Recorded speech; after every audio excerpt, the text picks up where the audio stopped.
Y la mayor parte del capítulo 11 de Hebreos, que habla de los campeones o los héroes de la fe, se refiere a la vida de este gran hombre llamado Abraham. Bien, leamos Hebreos 11, los versículos del 8 al 13.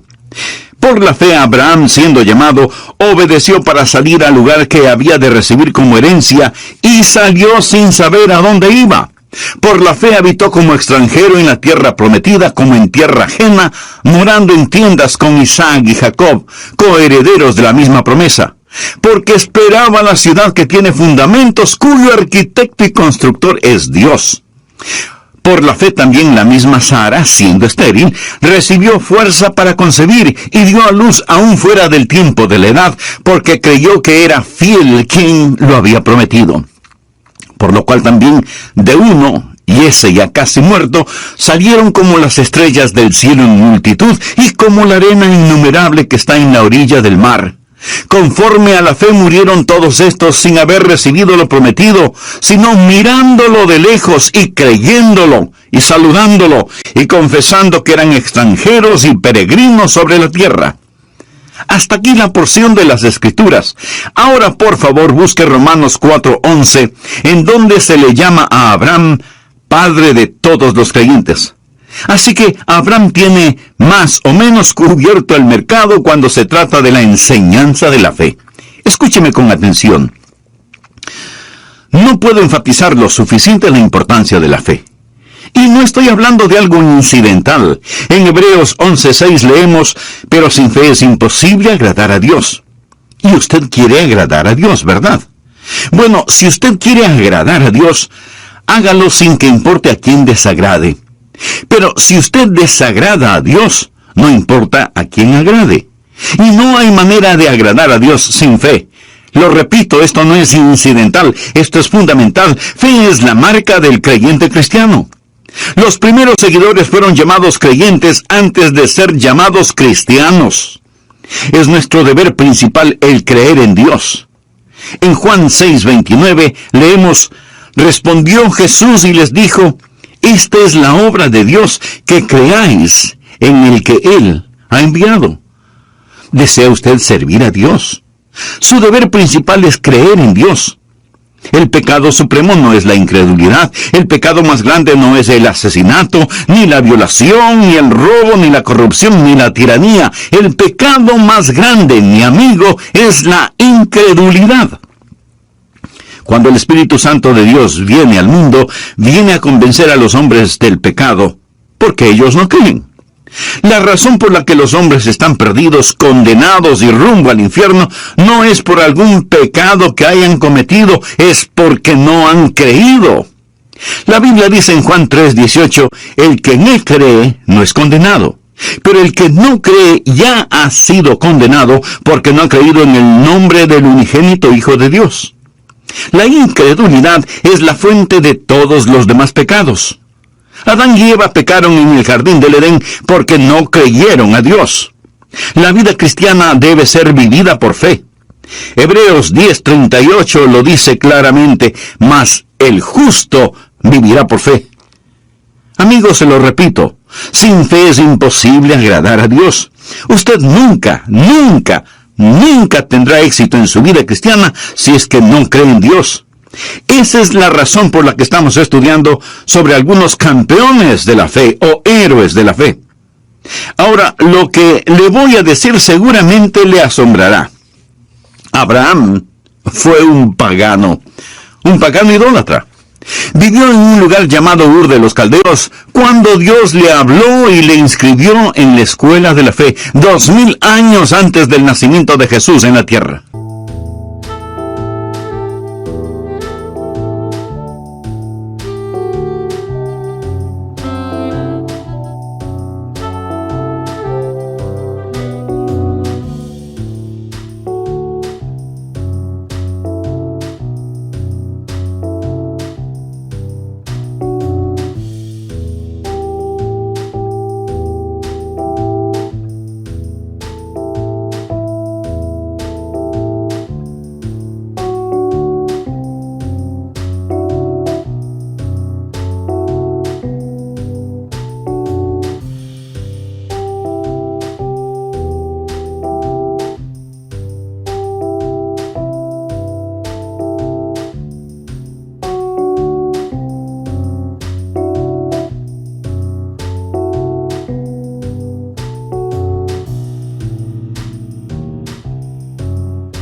Abraham fue un pagano y además tenía 75 años cuando asistió a la escuela de la fe. Así que no me diga que usted es demasiado malo o demasiado viejo como para no querer caminar esta gloriosa vida de la fe. Por supuesto que puede, piénselo. Un hombre de más de 70 años vive en tierra extraña. Tiene una esposa muy linda, tiene familia, tiene un negocio y como lo vamos a ver, él lo deja todo para ir a un país que nunca ha visto y marcha bajo órdenes selladas. Dios no le dice a dónde va a ir. Dios no le dice cuánto tiempo se demorará en llegar a ese lugar. Dios no le dice qué es lo que tendrá que hacer una vez que llegue, ni por cuánto tiempo se quedará allá, o qué es lo que va a suceder. Dios simplemente le dice, levántate y vete. Y él así lo hizo, inscrito ya en la escuela de la fe. Y la palabra de Dios dice que Abraham y Sara fueron extranjeros y peregrinos en la tierra de Canaán. Lo mismo que nosotros. Note que Abraham no fue un fugitivo. No estaba huyendo de su hogar, no era un vagabundo, no estaba buscando una casa, era un extranjero lejos de su hogar y era un peregrino yendo hacia su hogar. Y eso vamos a aprender acerca de él, porque lo que es verdad sobre Abraham no es una mera historia. Ha sido escrita para nuestro beneficio. ¿Por qué cree que Dios puso esto aquí en el capítulo 11 de Hebreos? Si no fuera para que sirva de inspiración y sea una herramienta informativa para que nosotros podamos usarla. Quiero que aprenda 6 poderosos principios y oro para que el Espíritu Santo de Dios los inscriba en su corazón. Vienen directamente de las páginas de las Escrituras para ayudarle a que tenga una fe dinámica que traerá el cielo a su alma. Espero que usted esté listo mental y espiritualmente. El primer principio es un principio auditivo. Debemos escuchar a Dios. Leamos Hebreos 11:8. Por la fe Abraham, siendo llamado, obedeció para salir al lugar que había de recibir como herencia y salió sin saber a dónde iba. Siendo llamado es una frase operativa, o sea que oyó la voz de Dios, fue llamado. Recuerda lo que dice Romanos 10:17. Así que la fe es por el oír, y el oír por la palabra de Dios. Es un principio auditivo. Usted debe escuchar a Dios. Si leemos la historia de Abraham en el capítulo 12 de Génesis, vamos a encontrar que Dios le habló a Abraham en forma personal. Leamos los 3 primeros versículos. Pero Jehová había dicho a Abraham, vete de tu casa y de tu parentela y de la casa de tu padre a la tierra que te mostraré. Y haré de ti una nación grande, y te bendeciré, y engrandeceré tu nombre, y serás bendición. Bendeciré a los que te bendijeren, y a los que te maldijeren maldeciré. Y serán benditas en ti todas las familias de la tierra. Abraham oyó la voz de Dios, quien le dijo que le mostraría la tierra a la cual debería ir, que haría de él una nación grande, que bendeciría a los que le bendijeren, y que maldeciría a quienes le maldijeren. La raíz de la fe es el escuchar la voz de Dios. Esto lo establece Génesis 12. Pero en el capítulo 11 de Génesis encontramos algo que es un verdadero contrasentido. Encontramos a un pueblo tratando de construir una gigantesca torre que llegue hasta el cielo. La tristemente famosa Torre de Babel. Quiero que note la diferencia entre Génesis 11 del 1 al 4 y Génesis 12 del 1 al 3. Leamos Génesis 11, los primeros 4 versículos. Tenía entonces toda la tierra una sola lengua, y unas mismas palabras. Y aconteció que cuando salieron de oriente, hallaron una llanura en la tierra de Sinar. De paso le informo que Sinar es Babilonia, y Babilonia es Irak. Y se establecieron allí. Y se dijeron unos a otros, vamos, hagamos ladrillo y cozámoslo con fuego. Y les sirvió el ladrillo en lugar de piedra y el asfalto en lugar de mezcla. Y dijeron, vamos, edifiquémonos una ciudad y una torre cuya cúspide llegue al cielo y hagámonos un nombre por si fuéremos esparcidos sobre la faz de la tierra. Ahora comparemos eso con Génesis 12. En los 3 primeros versículos, Dios dice varias veces lo que Él hará y le dice a Abraham: te llevaré a un lugar especial, te bendeciré, haré de ti una nación grande. En Génesis 11, el hombre dice: hagamos esto y hagamos aquello. Mi amigo, la mayoría de las personas en nuestra ciudad y en todas las ciudades del mundo están en el negocio de hagamos esto y hagamos aquello.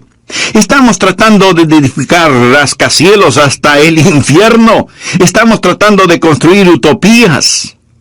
La fe escucha la voz de Dios cuando dice: haré. Esta gente en la tierra de Sinar no solo querían construir una torre que llegara al cielo, sino que también querían tener un nombre imperecedero. Y pregunto, ¿alguien sabe alguno de esos nombres? La respuesta es no. Sabemos del nombre de Abraham porque Dios le dijo: engrandeceré tu nombre. Pero surge una gran pregunta: ¿cómo podemos escuchar la voz de Dios? Eso es lo que la mayoría de nosotros preguntamos. Algunos vienen a mí diciendo: pastor, quisiera escuchar la voz de Dios. ¿Qué debo hacer?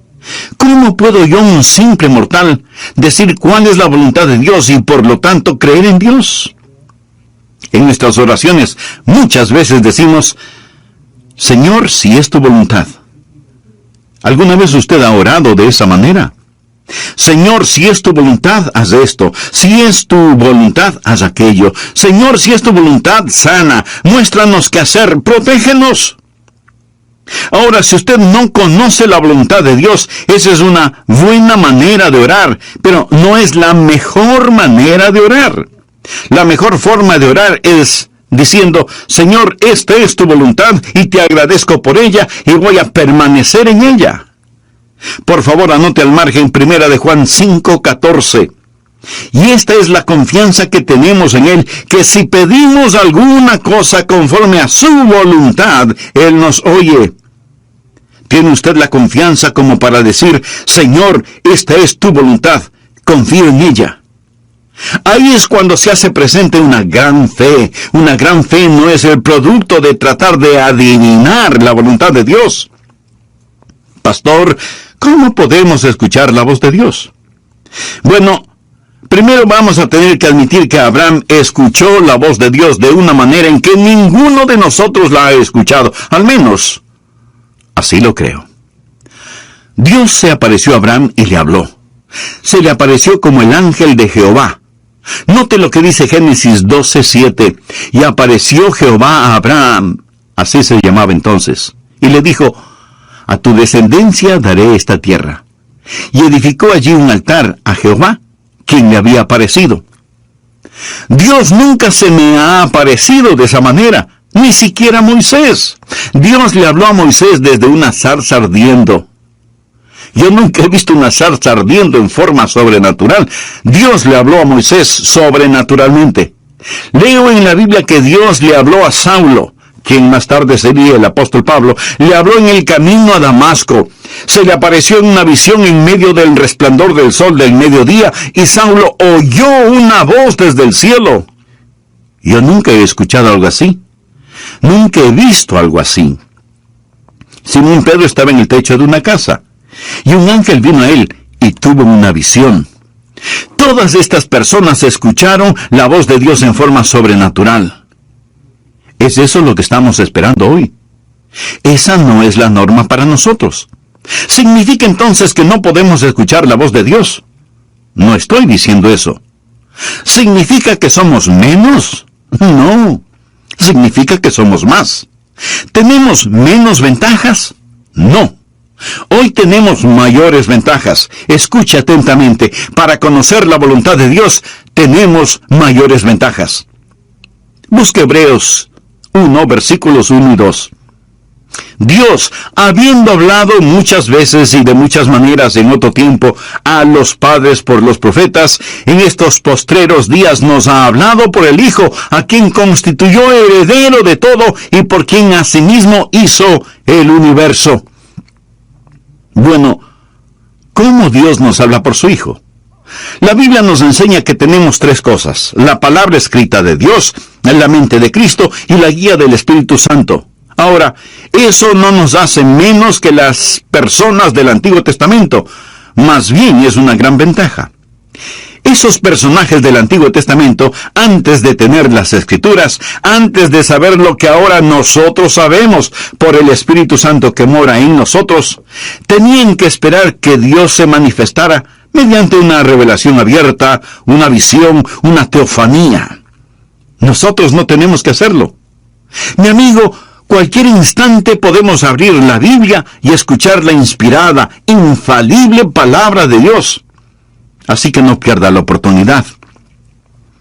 Cuando nací de nuevo, fui regenerado y recibí lo que la Biblia llama la mente de Cristo.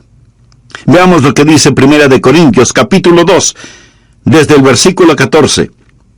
Pero el hombre natural, esto es, el no salvado, no percibe las cosas que son del Espíritu de Dios, porque para él son locura, y no las puede entender, porque se han de discernir espiritualmente. En cambio, el espiritual juzga todas las cosas. O sea que evalúa las cosas para tomar una decisión apropiada. Pero él no es juzgado de nadie, porque ¿quién ha conocido la mente del Señor? ¿Quién la instruirá? Ahora ponga atención a la siguiente frase. Mas nosotros tenemos la mente de Cristo. Y no lo tome esto a la ligera. Nosotros tenemos escrita la inspirada, infalible palabra de Dios, y esa palabra nos dice que tenemos la mente de Cristo. ¿Cómo puedo conocer la voluntad de Dios? Amigo, cuando mi corazón está limpio, mi motivación es transparente. Y camino en el Espíritu, puedo con toda seguridad asumir que lo que pienso y lo que deseo es la voluntad de Dios. Usted puede pensar que esto es arrogancia. No, no lo es. Y déjeme explicarlo. Verá, el diablo quiere ponernos bajo la idea de que nosotros no podemos conocer la voluntad de Dios. Pero por supuesto, sí podemos conocerla. Debería ser una condición natural el que conozcamos la voluntad de Dios. Usted dice, ¿qué pasa si hago algo fuera de la voluntad de Dios? Pues el Espíritu Santo dará la voz de alarma y le dirá, es malo lo que hiciste. Has pecado. Te has vuelto a esclavizar. Si usted está caminando en el Espíritu, sabrá cuando el Espíritu Santo da la voz de alarma. Ahora, suponga que camina en el Espíritu. No ha pecado, pero Dios tiene un plan diferente para usted. Entonces, Dios se lo mostrará. Pablo hizo planes para ir a Bitinia, pero el Espíritu se lo prohibió. Y Pablo oyó una voz que lo llamaba a Macedonia. Así que tuvo que cambiar sus planes. El punto, mi amigo, es que podemos caminar con Dios. Honramos a Dios cuando creemos en Él y vivimos con confianza. Ahora, si usted duda acerca de algo, espere en el Señor. Y comience a cultivar la rara virtud de la paciencia. No trate de correr más rápido que Dios. Pero, en cambio, corra lo más rápido que pueda hacia Dios y comience a caminar con Él. Antes de finalizar, deseo hacerle una pregunta. ¿Cuál es su relación personal con Dios? ¿Es Jesucristo su Salvador y Señor? Si usted aún no es un hijo de Dios, ¿no le gustaría serlo ahora mismo? Solo repita conmigo la siguiente oración. Querido Dios, deseo conocerte verdaderamente. No solo debe escuchar a Dios, sino que también debe obedecer lo que ya sabe. Por favor, abra su Biblia en el capítulo 11 de Hebreos, versículo 8. Por fe, Abraham, siendo llamado, obedeció para salir al lugar que había de recibir como herencia, y salió sin saber a dónde iba. Abraham escuchó la voz de Dios y obedeció. No sabía a dónde iba a terminar, pero eso no era de su incumbencia. Nuestra responsabilidad no es el entender totalmente, sino el obedecer rápidamente. Recuerde que Abraham estaba dejando todo lo que conocía y todo lo que amaba y se iba a otro lugar en absoluta obediencia.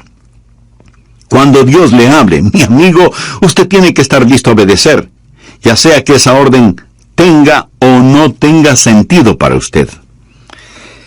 Algunos jóvenes pastores me preguntan, Pastor Rogers, cuando voy a pastorear una iglesia, ¿cuál debe ser mi actitud? Y yo les respondo, deben estar preparados para dos cosas. Primero, pasar el resto de sus vidas ahí. Y segundo, estar listos en los próximos 15 minutos. Y ambas cosas son ciertas. Usted no debe decir, Señor, estoy construyendo un nido. Usted necesita orar y decir, Señor, si voy a construir un nido, pon una espina en él. Estoy listo a ir. Confiar y obedecer. La única manera de ser felices en Jesús es confiar y obedecer. Y si usted no obedece lo que ya sabe, no le pida a Dios más revelación, porque Dios no se la va a dar. ¿Tiene usted un problema de fe? Si es así, probablemente su problema es de obediencia. ¿Hay alguna confesión que necesita hacer? ¿Hay alguna restitución que debe realizar? ¿Hay una ayuda que debe dar? ¿Hay un testimonio que debe compartir? ¿Hay algún lugar a donde debe ir? Obedezca, obedezca. ¿Desea tener fe? El primer principio es el principio auditivo. Escuche a Dios. El segundo principio es el principio de correr riesgos. Obedezca a Dios. El tercer principio es lo que llamo el principio de valores. Usted debe establecer prioridades. Leamos ahora Hebreos 11:9. Por la fe habitó como extranjero. Se refiere a Abraham. Por la fe habitó como extranjero en la tierra prometida, como en tierra ajena, morando en tiendas con Isaac y Jacob, coherederos de la misma promesa, porque esperaba la ciudad que tiene fundamentos, cuyo arquitecto y constructor es Dios. Abraham era un extranjero lejos de su hogar y era un peregrino yendo hacia su hogar. En ese tiempo, Canaán no era su tierra. Él esperaba la ciudad que tiene fundamentos, cuyo arquitecto y constructor es Dios.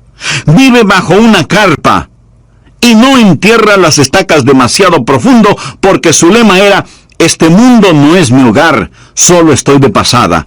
Abraham tenía una prioridad diferente. Ahora la razón por la cual muchos no tienen fe es porque sus prioridades son erróneas. Pensamos que la fe es una forma en que la voluntad del cielo se realiza en la tierra. Pensamos que es una manera en que nuestra voluntad se realiza en el cielo. Fe es la forma en que Dios realiza la voluntad del cielo en la tierra.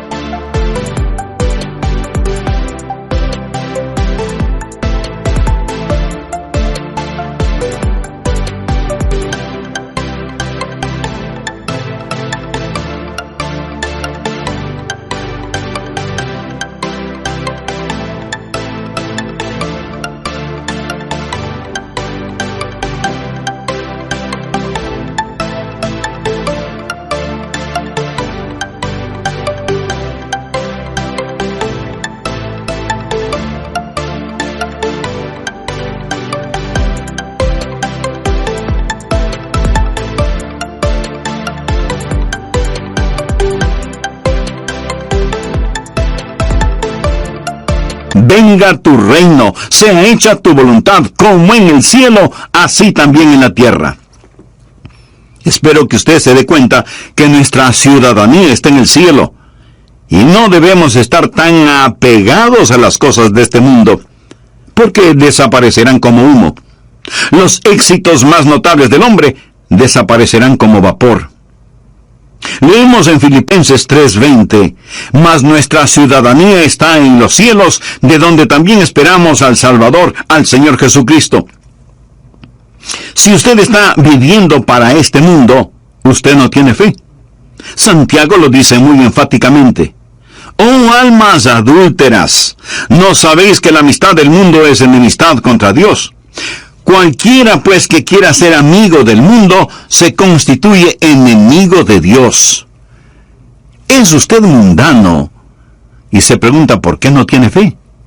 ¿Piensa que Dios va a otorgar fe a sus enemigos? Abraham no fue un amigo del mundo. Cuando usted se vuelve amigo del mundo, entonces usted comienza a vivir mundanalmente. Veamos lo que dice 1 de Juan 2, desde el versículo 15.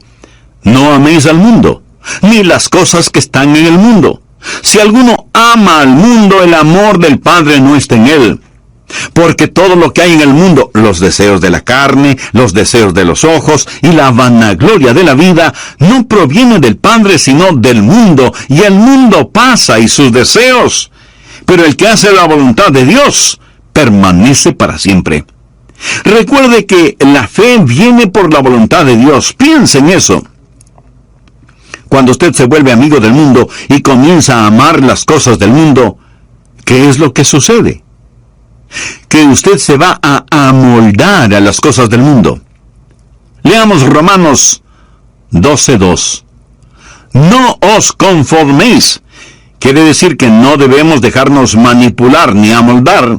No os conforméis a este siglo, sino transformaos por medio de la renovación de vuestro entendimiento, para que comprobéis cuál sea la buena voluntad de Dios, agradable y perfecta. Recuerda lo que dije, que usted necesita la mente de Cristo para conocer la voluntad de Dios. Pero si este mundo le está apretando, amoldando por medio de la televisión, la música, las modas, las finanzas, etc., y usted se lo permite, no es de extrañarse que usted no tenga la mente de Cristo, ni entienda la voluntad de Dios para su vida. Y todo comienza con la amistad con el mundo, que se transforma en amor por las cosas del mundo, luego en identificación con las cosas del mundo, para terminar siendo condenado con el mundo. 1 Corintios 11:32 dice: mas siendo juzgados, somos castigados por el Señor, para que no seamos condenados con el mundo. Hay buenas ilustraciones sobre esto. Abraham tenía con él un sobrino llamado Lot, quien seguía a Abraham.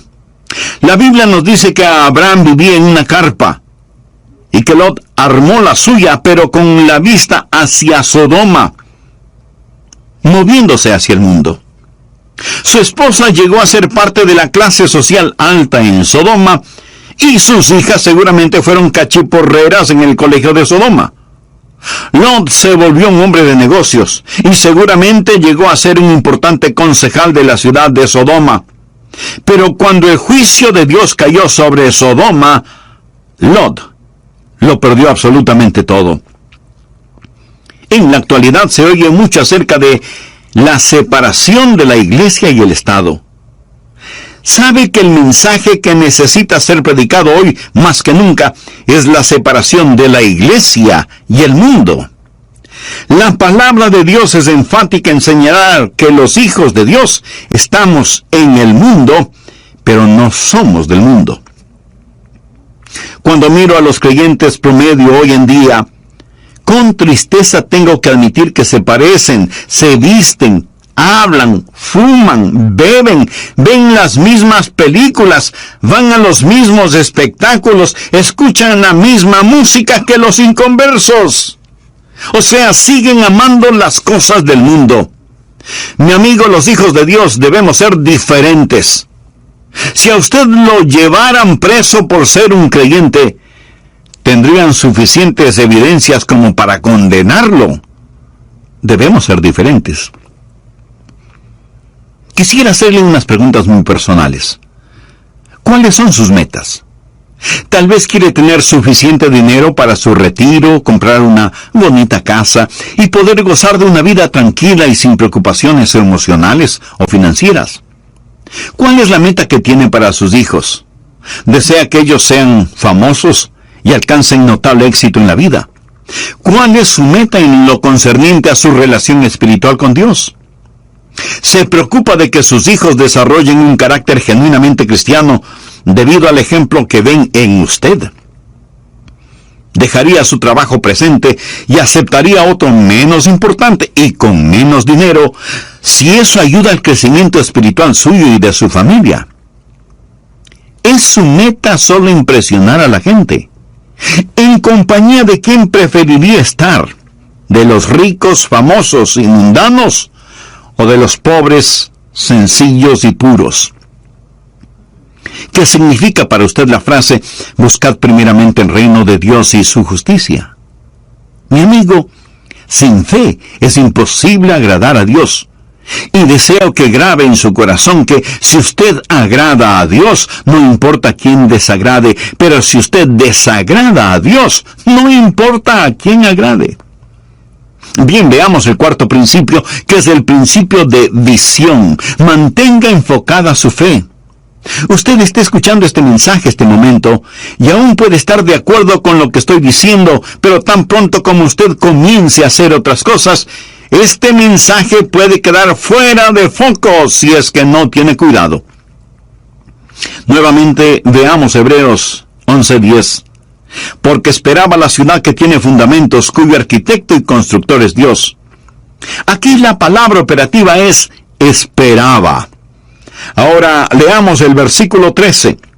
Conforme a la fe murieron todos estos sin haber recibido lo prometido, sino mirándolo de lejos. Este es el principio de visión del que estoy hablando. Y creyéndolo, y saludándolo, y confesando que eran extranjeros y peregrinos sobre la tierra. Es fácil perder el enfoque que tenemos sobre los valores correctos. Es tan fácil el tener pensamientos y deseos mundanos. Anote al margen Colosenses 3, los 2 primeros versículos. Si pues habéis resucitado con Cristo, buscad las cosas de arriba donde está Cristo sentado a la diestra de Dios. Poned la mira en las cosas de arriba, no en las de la tierra. Abraham fue un hombre que tuvo una visión. Y esa visión le dio la capacidad de ver lo invisible. Recuerde lo que es la fe. Es pues la fe, la certeza de lo que se espera, la convicción de lo que no se ve. Eso es lo importante. Mire otra vez el versículo 13. Conforme a la fe murieron todos estos sin haber recibido lo prometido, sino mirándolo de lejos. Quiere decir que vieron lo invisible. Vieron cosas que no eran visibles, porque fe es ver lo invisible. Y es absolutamente verdad que por fe podemos ver lo invisible. Segunda de Corintios 4:18 es un versículo interesante. No mirando nosotros las cosas que se ven, sino las que no se ven. Pues las cosas que se ven son temporales, pero las que no se ven son eternas. ¿Es esto una contradicción? Pablo dice que no estamos mirando lo que podemos ver, sino que miramos lo que no se puede ver. La fe ve lo invisible, conoce lo desconocido y hace posible lo imposible. Es una visión que está enfocada, y usted debe mantener su fe en estas cosas. Un hombre fue al consultorio de un psiquiatra. La enfermera fue donde el doctor y le dijo: doctor, aquí está un hombre que dice que necesita verle, pero creo que está loco, porque piensa que es invisible. Y el doctor le dice a la enfermera: entonces, dígale que no le puedo ver. Mi amigo, hay un mundo invisible. Hay un mundo que es mucho más real que este mundo, y todos estos héroes de la fe fueron personas que pudieron ver lo invisible. Nosotros vivimos una vida en donde todo lo que vemos está frente a nuestros ojos.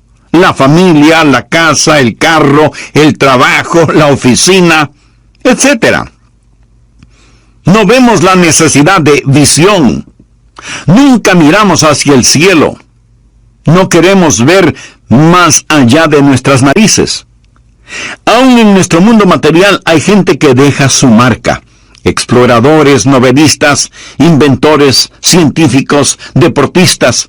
Todos estos tienen la habilidad de ver lo invisible. El hecho de que esté hoy predicando este mensaje es porque Dios puso un sueño en mi corazón y ahora ese sueño es realidad. Cuando Disney World fue inaugurado en Orlando, en la Florida, el programa comenzó con un extraordinario desfile. Miles de invitados especiales estaban en las tribunas. Walt Disney ya había fallecido, pero la viuda de Walt Disney estaba entre los ejecutivos de la empresa. El programa fue una fantasía propia de Disney. Una señora que estaba sentada junto a la señora Disney comentó: «Es una pena que su esposo no esté aquí para ver todo esto». Y la señora Disney le contestó: «Oh, pero él lo vio. Por eso todo esto está aquí». En su mente, él vio lo invisible, pero él no vio lo que sucede en la actualidad en su famoso parque de diversiones, se lo puedo asegurar. Si él supiera lo que está pasando, probablemente estaría dando vueltas en su tumba. Amigo, todo comienza con una visión. El quinto principio es el principio de vigilancia. Usted debe proteger su corazón. El diablo hará guerra contra su fe. Hebreos 11:11 dice: «Por la fe también la misma Sara, siendo estéril, recibió fuerzas para concebir, y dio a luz aún fuera del tiempo de la edad, porque creyó que era fiel quien lo había prometido». Dios le había dado a Abraham una promesa, pero usted sabe que él y Sara dejaron de mirar a Dios e hicieron cosas muy negativas. Abraham fue hacia Egipto cuando Dios le había puesto en Canaán. Pero Dios puso a prueba su fe y Abraham al principio fracasó en la prueba. Amigo, Dios probará su fe. Una fe que no puede ser probada no puede ser una fe confiable. La Biblia habla de las pruebas de nuestra fe. Cuando usted vive una vida de fe, no todo es color de rosa. Su fe va a ser probada. Abraham debió quedarse en la tierra de Canaán a pesar de que había hambruna.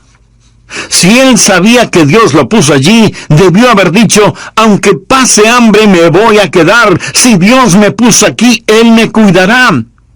Esté vigilante. Su fe va a ser atacada. No siempre va a ser fácil vivir una vida de fe. No crea que todos los salvados están dentro de las iglesias y que todos los perdidos están fuera de las iglesias. No es cierto. En el hogar, no crea que no va a tener ningún problema en su vida matrimonial solo porque tiene fe.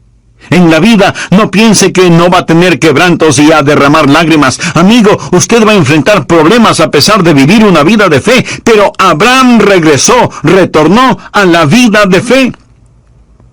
Vamos ahora al sexto y último principio, el principio de la victoria. Goce de las bendiciones. Hebreos 11:12 dice: «Por lo cual también de uno, y ese ya casi muerto, salieron como las estrellas del cielo en multitud, y como la arena innumerable que está a la orilla del mar». Sara dio a luz un hijo. El nombre de Abraham es conocido. Su descendencia es multitudinaria. Abraham ha sido una bendición para el mundo. Ha sido una bendición para mí. Dios le dio a Abraham la tierra, engrandeció su nombre. Y ahora piensa en todas las cosas que Dios hizo por medio de Abraham. De Abraham salió la nación judía, los profetas, las escrituras. Y en la carne de la semilla de Abraham